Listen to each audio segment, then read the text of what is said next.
Bonjour à tous et bienvenue. Cette semaine, nous sommes à Andrézy pour parler de la 16e édition de Sculpture en île. Elle a lieu jusqu'au 22 septembre. Pour en parler, nous retrouvons le maire de la ville, Hugues Ribot. Bonjour. Bonjour. Alors, le principe en 2 mots de Sculpture en île. Sculpture en île, c'est à la base une exposition de sculpture contemporaine tournée sur l'art et la nature. Alors, 3 sites, toujours 3 sites. D'abord le parc de la Maison du Moussel et la Maison du Moussel qui est juste à côté de l'hôtel de ville, dans lequel expose un artiste de réputation internationale. Cette année c'est Alain Clément donc, qui a exposé ici. Dans le parc lui-même de l'hôtel de ville, nous avons aussi d'autres expositions d'artistes de réputation nationale, si ce n'est internationale. Cette année c'était Olivier Giroud avec ses grandes sculptures en bois. Et puis vous avez un parcours, alors art et nature, dans l'île Nancy, qui investit l'île Nancy, les 4 hectares du parc naturel aujourd'hui de l'île Nancy, et aussi d'ailleurs autour de la Passe à Poissons, dans lequel nous avons des expositions d'œuvres d'artistes nationaux qui donc font un chemin des sculptures dans le sous-bois, dans la nature, sur les bords de l'île Nancy. Et justement, le bilan de cette 16e édition, où on est, combien de visiteurs par exemple vous avez reçus pour cette 16e édition? Écoutez, on en est à 35 000 je crois aujourd'hui, et donc on sera sur les 37-38 000, hein. J'ai tout à fait confiance. Donc on est chaque année vraiment dans les mêmes eaux, et avec un temps pourri, je ne sais pas si vous vous rappelez, au printemps. Mais ça c'est important, parce que c'est quand même art et nature dans la nature, et donc c'est à l'extérieur. Donc dès qu'il fait beau, un beau week-end, on est entre 1600 1800 visiteurs sur l'île Nancy. Enfin je veux dire, c'est absolument exceptionnel. Vous parlez justement de nature, c'est un des objectifs, faire redécouvrir la nature avec de l'art? Absolument.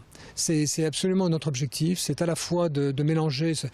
Andrézy est un site absolument privilégié en bord de Seine, tourné vers la Seine, avec à la fois l'île d'un côté, le centre-ville ancien de l'autre côté, et donc mérite qu'effectivement on ait cette approche art et nature avec une qualité surtout. C'est ça qui fait aussi qu'on atteint les 37-38 000 visiteurs par an.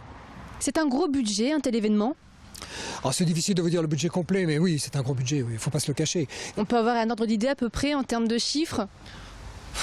On va vers les 900 000 €, un truc comme ça, enfin, c'est très très cher, quoi. Voilà. Mais c'est vraiment l'objectif pour avoir de la qualité finalement. Absolument. Merci beaucoup pour cette présentation, espérons qu'il y aura encore beaucoup de monde pour ce prochain week-end. Je ne suis pas craintif, je pense qu'il y aura du monde. On va justement continuer notre visite et puis découvrir les 3 lieux en question. Et pour la visite, nous retrouvons la chargée de la culture, Isabelle Madec. Bonjour. Bonjour. Avant de partir en visite, dites-nous quelques mots sur les artistes. On a eu 3 artistes en particulier présentés par le maire, mais il y a quand même une 60aine d'artistes en tout. Oui, tout à fait. Alors ces 60 artistes, on les retrouve sur l'île Nancy, où nous avons souhaité depuis plusieurs années, et notamment depuis 2008, mettre en avant à la fois des artistes, on va dire, plus régionaux, qui n'ont pas forcément une notoriété internationale, mais qui sont néanmoins de très grands artistes, que le service culturel choisit sur dossier de candidature. Nous avons déjà lancé les candidatures pour l'exposition en 2014. Ce sont des artistes qui, pour la plupart, nous sont fidèles, reviennent, parce que le lieu est tellement, on va dire, une source d'inspiration qu'ils reviennent avec plaisir nous montrer de nouvelles œuvres, faire de nouvelles créations, et puis bien sûr des nouveaux. Mais il y a aussi Richard Brouard, Michel Boussard, Dessay et plein d'autres, Rémi Carité, qui sont de très grands artistes et qui nous proposent des œuvres tout à fait originales et très appréciées du public. Vous l'avez dit, c'est d'abord sur dossier, une sélection sur dossier. Quels sont les choix? Comment vous désignez tel artiste d'un autre? Alors les choix bien sûr tiennent compte de la durée de l'exposition, puisque nous sommes sur une exposition en plein air, c'est sa particularité, sa spécificité, donc il faut que ce soit des œuvres qui résistent dans le temps. Une exposition de 5 mois nécessite d'utiliser un certain type de matériaux, donc ça fait partie des critères.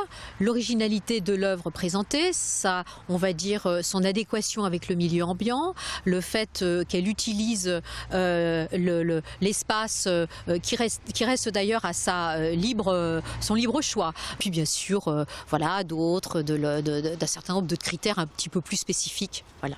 Un peu subjectif peut-être aussi, il y a le côté coup de cœur peut-être. Alors c'est sûr qu'il y a un vrai côté coup de cœur, parfois il y a quelques des échanges, mais globalement le jury dont je fais partie bien évidemment, mais dont les services techniques font partie, dont le service culturel fait partie, etc.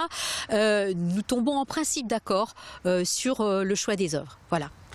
Pour vous, c'est une fierté finalement d'avoir tous ces artistes-là, régionaux, amateurs, professionnels? Voilà, tout à fait. Ça fait vraiment faire partie de notre choix délibéré, on va dire, non pas de mélanger, mais d'associer de grands artistes de renom, très connus, pour certains qui ont fait la Biennale de Venise, pour d'autres qui ont fait beaucoup de collections et de musées nationaux et internationaux. Et puis à côté de ça, des artistes qui ont vocation peut-être un jour à le devenir, pour certains d'entre eux, sans doute d'ailleurs, mais qui justement nous offrent une autre vision de l'art contemporain, voilà, moins, sans doute pas avec la même notoriété, mais qui pour autant, sur le plan artistique, est un vrai travail très intéressant et reconnu.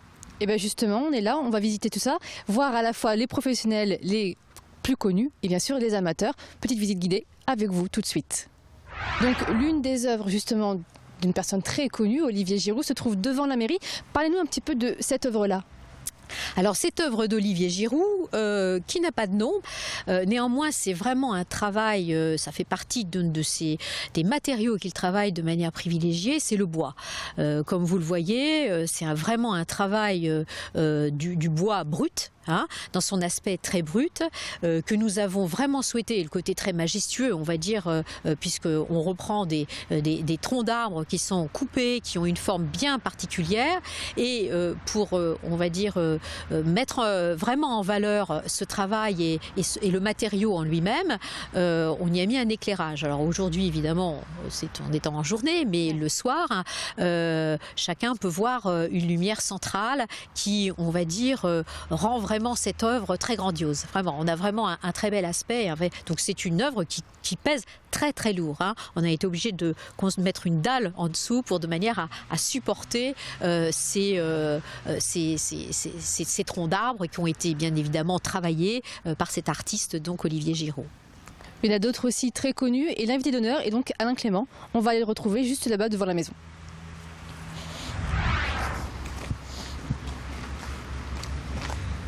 Nous arrivons donc devant la maison du Moussel où est exposé Alain Clément, l'invité d'honneur de cette exposition. Dites-nous un petit peu, ces œuvres, elles sont juste derrière nous, les rouges. Comment ont finalement été élaborées et choisies par Alain Clément? Alors, il faut savoir que les deux œuvres magistrales que nous avons juste effectivement derrière nous sont des œuvres qui ont été exposées pendant un certain temps devant le Grand Palais à Paris. Ces œuvres ont ensuite été achetées par un collectionneur privé qui les a entreposées dans son château. Et donc elles nous ont été effectivement prêtées suite à notre partenariat avec évidemment la galerie Baudouin-Le-Bon, puisque Alain Clément est rattaché à la grande galerie Baudouin-Le-Bon de Paris. Et c'est un artiste international finalement. Tout à fait. Alain Clément est un artiste international. Cet été, il participait à une très grande exposition en plein air à Johannesburg, ce qui prouve effectivement tout le rayonnement international de cet artiste. Et évidemment, nous continuerons l'année prochaine. Nous allons accueillir un autre artiste internationalement reconnu, un japonais, Keiji Yumatsu, qui investira aussi l'extérieur de la maison du Moussel et pour sa compagne, l'intérieur. Alors, artistes mondiaux, bien sûr, invités ici, mais aussi régionaux et amateurs. On va aller justement sur l'île, en voir quelques-uns. Pour la suite, on va prendre le bateau embarcadère de Nancy, direction l'île.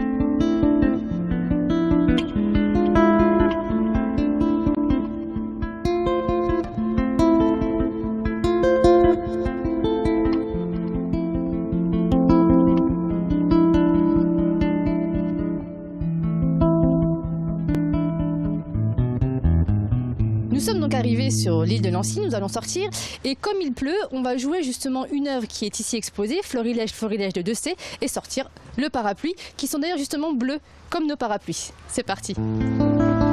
Hop là.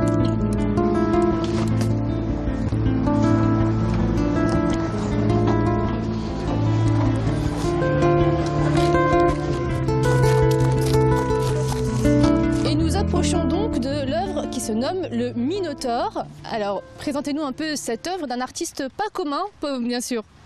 Alors cette œuvre, le Minotaure, est d'un artiste Bruno Lémé, qui est un grand artiste. Pour la petite anecdote, c'est un descendant du peintre Seurat, qui est le précurseur du pointillisme. Et donc évidemment, on est très loin du pointillisme avec cette œuvre. Par contre, on a un travail admirable et majestueux du fer et du bois et de la corde. Donc encore, on va dire, des matériaux naturels. Tout à fait, on va dire, conforme à notre volonté d'associer l'art contemporain et ce qu'on appelle le land art, donc tout le travail de l'art est proche de la nature, qui reprend les éléments naturels. Donc ça fait partie bien sûr des œuvres sur l'île Nancy, qui a été très admirée par les nombreux visiteurs encore de cette année. Vous parlez de land art et justement d'ici, place avec le Minotaure, on peut voir une cabane rouge qui finalement maintenant est détenue par la ville. Oui, tout à fait. Pedro Marsorati nous a cédé cette œuvre, la cabane rouge, la cabane renversée, qui était présente lors de l'exposition Sculpture en l'île 2012. Pour 2013, Pedro Marsorati nous a fait une autre œuvre, la cabane pendule, qui pour le coup est une cabane bleue et qui se trouve bien sûr à un autre endroit de l'île. Merci beaucoup Isabelle pour la visite et pour bien sûr la rencontre avec le Minotaure. Je vous rappelle que Sculpture en l'île à Andrézy, c'est jusqu'au 22 septembre, jusqu'à dimanche. Dépêchez-vous et vous l'avez vu, avec ou sans soleil, tout est possible. La chronique culture arrive à sa fin et comme chaque semaine, voici l'agenda des bons plans.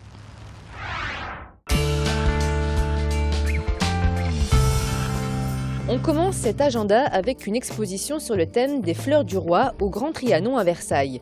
Une exposition organisée dans le cadre de l'année Le Nôtre et qui présente des fleurs prêtées par le Muséum national d'histoire naturelle.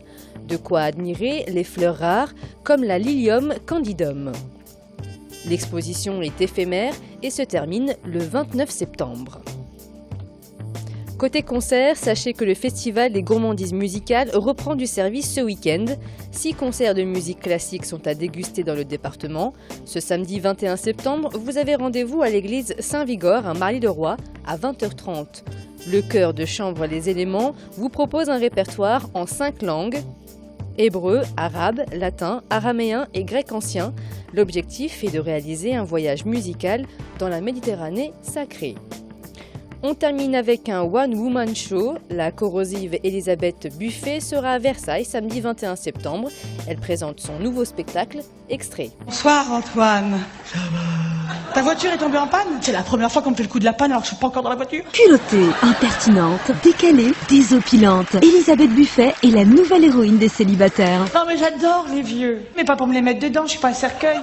Elisabeth Buffet et son nouveau spectacle, c'est donc samedi 21 septembre à 20h30 à la Royal Factory à Versailles. C'est la fin des bons plans. Bonne découverte culturelle à tous, à la semaine prochaine.